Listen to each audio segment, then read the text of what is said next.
खैबर शहर में रात देर सां नामालूम चोर नेशनल हाईवे भरिसां ख़ालिद पच्छू जी मोबाइलन जे दुकान जे शटर जा ताला तोड़े दुकान में पयल touch mobile computer battery MP3 pouch ऐं 50,000 रुपया कैश खणी वञण में कामयाब थी विया।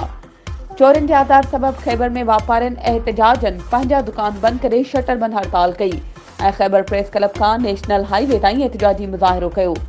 एहतजाजी मुज़ाहिरो कंदड़नि रजब अली खैबर, उस्ताद प्यारो पिच्छू, वली मोहम्मद शीदी ऐं ॿियनि जो चवणु हो त केतिरनि ई सालनि खां खैबर शहर में चोरियूं रोज़ जो मामूल बणियल आहिनि।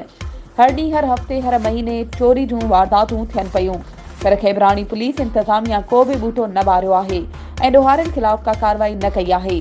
मुज़ाहिरीन IG सिंध, DIG हैदराबाद ऐं SSP मटियारी खां मुतालबो कयो त 3 ॾींहनि अंदरि चोरनि जे ख़िलाफ़ कार्रवाई करे असां जूं चोरियूं वापसि करायूं वञनि, न त ॿी सूरत में खैबर शहर मां गुज़रंदड़ नेशनल हाईवे खे ब्लॉक कयो वेंदो। वधीक ख़बरुनि ऐं अपडेट्स जे लाइ असांजे चैनल खे सब्सक्राइब कयो